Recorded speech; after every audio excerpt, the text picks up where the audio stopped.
good morning and welcome to my channel. ඉතින් දැන් මේ අපි දෙන්න එකතු වෙලා මේ හිමීට කොළ කඩනවා වගේ පේනුනට දුදේම ලොකු කරදර ගොඩකට මූණ දීලා ඉන්නේ. කරදර කිව්වට කරදරම නෙමෙයි. හැබැයි ගොඩක් දඟලලා ඉන්නේ. මොකද උදේ පුතාව වෑන් එකට දාන්න ගියාම වෑන් එක නෑ කියලා කිව්වා.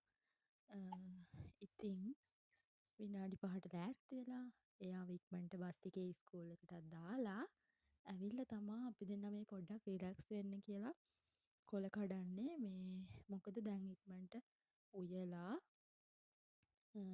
දවල්ට උයලා අපිට ආපහු පුතාව එක්කන් එන්න ඉස්කෝලේට යන්න තියෙනවා. අද උදේ බත් නෙමෙයි ඉව්වේ, මේ දෝසෙ තමා හැදුවේ. ඉතින් ඒ හින්දා මේ ඉක්මනට උයලා අයියව එක්කන් එන්න ඉස්කෝල් එකට යන්න තියෙනවා.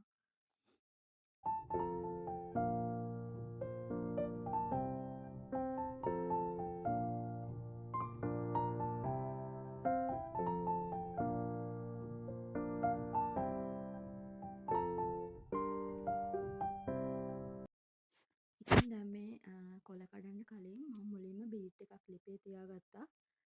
බීට් එක ලිපේ තියලා ඒක ඉදෙනකල් තමා මම මේ කොළ ටික කඩන්න පටන් ගත්තේ. මොකද නැත්තම් අපිට වෙලාව මදි වෙනවා. වැඩ ගොඩාක් කරගන්න තියෙනවා පුතාව එක්කන් යන්න කලින්. ඉතින් ඒ හින්දා මම ඉක්මනට බීට් ටිකක් කපලා ලිපේ තියාගෙන කොළ ටික කඩන්න ආවා. ඉතින් කියන්න අමතක වුණානේ මේ මගේ උගුර දැන් හොඳටම හොඳයි.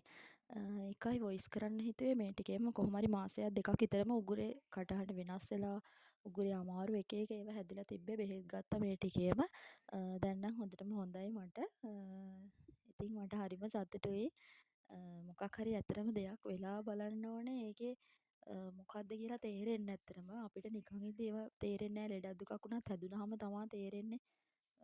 කොච්චර වේදනාවක්ද කියලා. අපි දැන් මෙහෙම නිකන් ඉන්න එක ඇත්තටම මේ කොච්චර සතුටක්ද ඉතින්. මිනිස්සු ඉන්නවා ලෙඩ වෙච්ච අය. මේ ඒවා ඇත්තටම මේ හොස්පිටල් වල ගිහින් බලන්න ඕනේ. එතකොට තමයි ඇත්තටම ජීවිතේ මොකක්ද කියලා අපිට තේරුම් යන්නේ.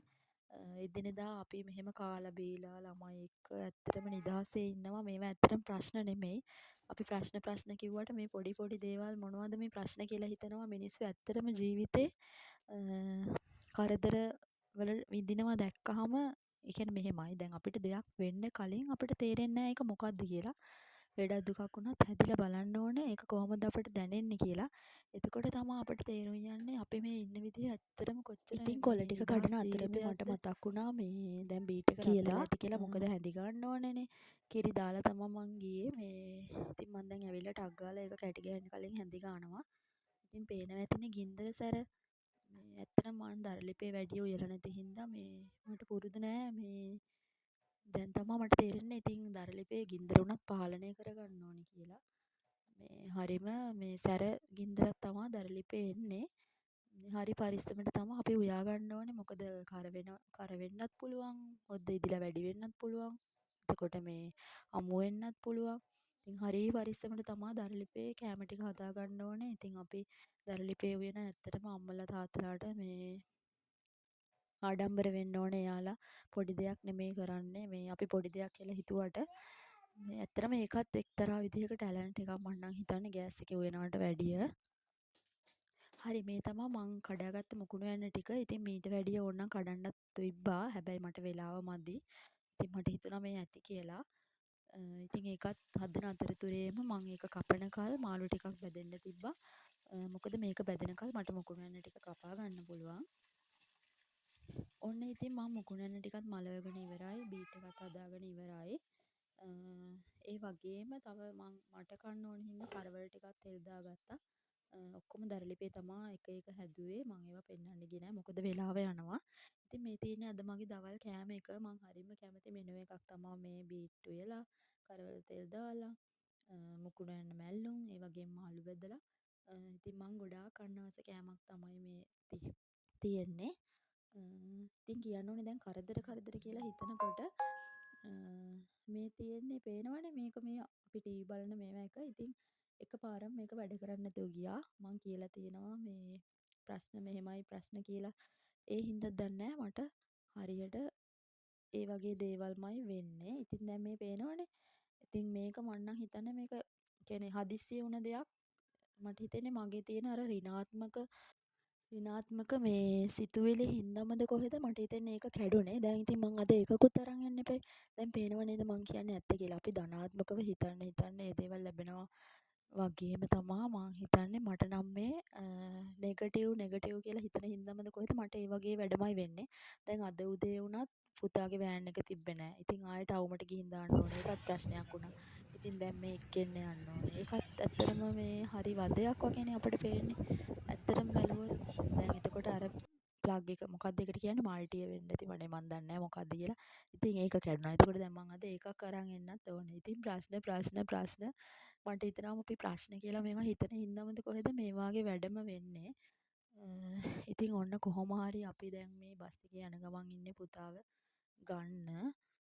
ඉතින් මේ වීඩියෝ එක බලනකොට මට හිතෙන්නේ මං අද දවසේ කොච්චර කරදර වලට මූණ දෙනවද කියලා. ඉතින් ඉස්සරහට බලන්නකෝ. ඇත්තටම කරදරත් නෙමෙයි ඒවා. ඉතින් ඔන්න කොහොම හරි අපි ටවුන් එකට ඇවිල්ලා පොඩ්ඩක් වෙලාව වැඩි හින්දා මෙතෙන්ටලා හිටගෙන හිටියා.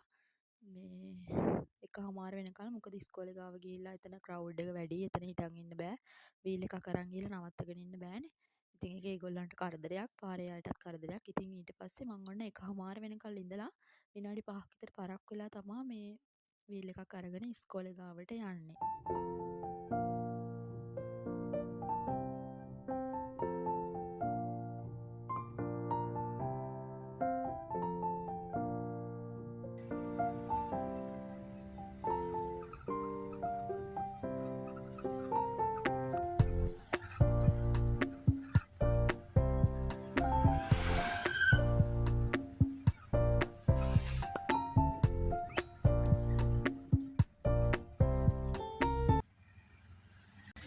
ඉතින් දැන් පුතාවත් අරගෙන ආපහු මේ ටවුන් එකට එක්කන් එන ගමන් ඉතින් මට ඇත්තටම මේ දවස් ටිකේ වියදම් වුණා වැඩි ගොඩක්. බෙහෙත් ගන්නම ලොකු ගාණක් වියදම් වුණා. ඉතින් ඒ හින්දා ඔන්න මම ආවා මේ සල්ලි කීයක් හරි ගන්න කියලා. හදිස්සියේ ඉතුරු කරලා තියෙන සල්ලි තමයි මම මේ ගන්නෙ. මේ ඉතින් මේ හින්දා මට ඇත්තටම ඉතුරු කරගන්න වෙන්නේ නැහැ. ඉතින් ඒක මම වෙන වීඩියෝ එකකින් අරගෙන එන්නම්. මොකද මේ මට ඉතුරු කරගන්නම බැරි ප්‍රශ්නයක් වෙලා තියෙනවා. දැන් කොහොම හරි try කරන්න ඕනේ. ඊගාව මාසේ ඉඳන්වත් මම වෙනස් වෙන්න ඕනේ. දැන්ම මම ඒක plan කරලා තියෙන්නේ. ඉතින් ඔන්න කොහොම හරි මම සල්ලි අරගත්තා. ඉතින් සල්ලි අරගෙන මම දැන් මේ පුතාට බඩගිනි කියලා එයාට ජූස් එකක් අරන් දෙන්න කියලා ආවා. ඉතින් කොහොම හරි ඕක බොන ගමන් තමයි මතක් වුණේ මේ මට නම් මතක් වුණේ නැහැ පුතා තමා කිව්වේ එයා ලන්ච් බොක්ස් එක වීල් එකේ දාලා ඇවිල්ලා කියලා. ඉතින් මම එහෙම එකක් දැක්කෙත් නෑ මේ. ඉතින් බලන්නකෝ මම බොරුද කියන්නේ කියලා අපි ඒ ගාන හිතන හින්දාමද කොහෙද අපිට ඒ වාගේ කරදරමයි එන්නේ. ඉතින් දැන් ඔන්න ඒ වීල් එක හොයාගන්න විදියක් නැහැ. මොකද ටවුන් එකෙන් අහම්බෙන් ගත්ත වීල් එකක්නේ. ඉතින් කොහොම හරි ඔන්න ලන්ච් බොක්ස් එකක් ගන්න අය ආවා. දැන් බලන්න මට නිකන් අපරාධේ සල්ලි වියදම් වුණා. මේ නිකන් එහෙම ලන්ච් බොක්ස් මං එහෙම අරන් දෙන්නෙත් නෑ පුතාට. මේක තමා මං ගත්ත ලන්ච් බොක්ස් එක.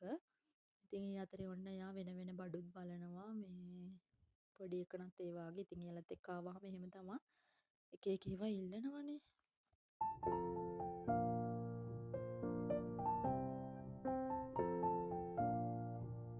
ඉතින් මම බත් කාලා ගියපු හින්දා ආයෙ බත් කන්න ගියේ නෑ. මේ දුවටත් එක්ක සම්පෝෂ් හදලා තේ එකක් හදාගත්තා. ඉතින් මේ තියෙන්නේ අද මගේ දවසේ වියදම් ටික. ඉතින් ඔයාලට පේනවනේ ඇත්තටම මගේ අර මොකක්ද ඒකට කියන්නේ ප්ලෑන් එකක් හරියට කරන්නේ නැති හින්දා මට හරියට වියදම් වෙනවා. ලක්ෂයට වැඩිය පඩියක් ගත්තත් මට ඒක බැලන්ස් කරන්න තේරෙන්නේ නැහැ. මොකද මං කිසිම ප්ලෑන් එකක් නැතුව තමයි මෙච්චර කාලයක් වැඩ කරේ.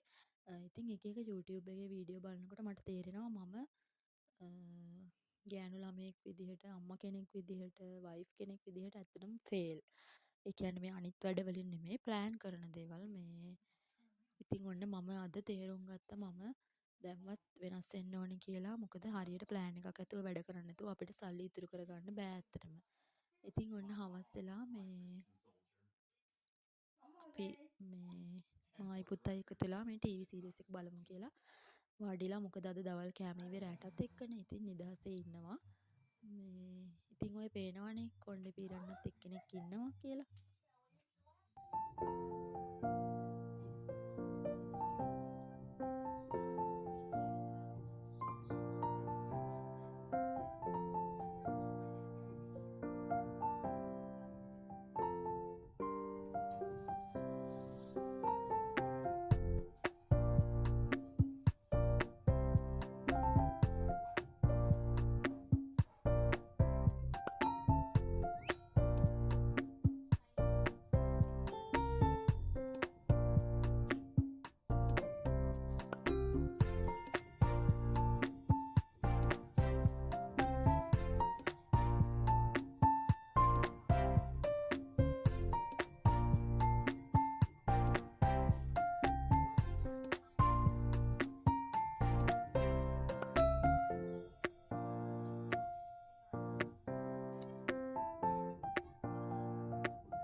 කොහොම හරි මේ රෑ 10ට විතර මේ පුතාට පීසා ඕනේ කියලා මේ චුට්ටක් කියෙව්වා. ඉතින් මටත් කන්න හිතුණා. ඇයි මොකද අපි දෙන්න අරක බල බලමයි හිටියේ. බත් කෑවෙත් 6ට 7ට විතර රෑට. ඉතින් ඊට පස්සේ ඔන්න පීසා එකක් ඕඩර් කරා. මේ එකක් නෙමෙයි දෙකක්. මේ ඉතින් දුවට නිින්ද ගිහලා හිටියේ. කොහොම හරි එයා ආයේ කිරි බොන්න නැගිට්ටා. ඒ ගමන් අපි එයාටත් ඇහැරෙව්වා පීසා කන්න කියලා. මේ ඉතින් හැමදාම නෙමෙයි කොහොමත් මාසෙකට සැරයක්වත් අපි මේ වගේ පීසා ඕඩර් කරනවා. ඉතින් ඔන්න ඔය විදිහට තමා මගේ දවස ගත වුනේ.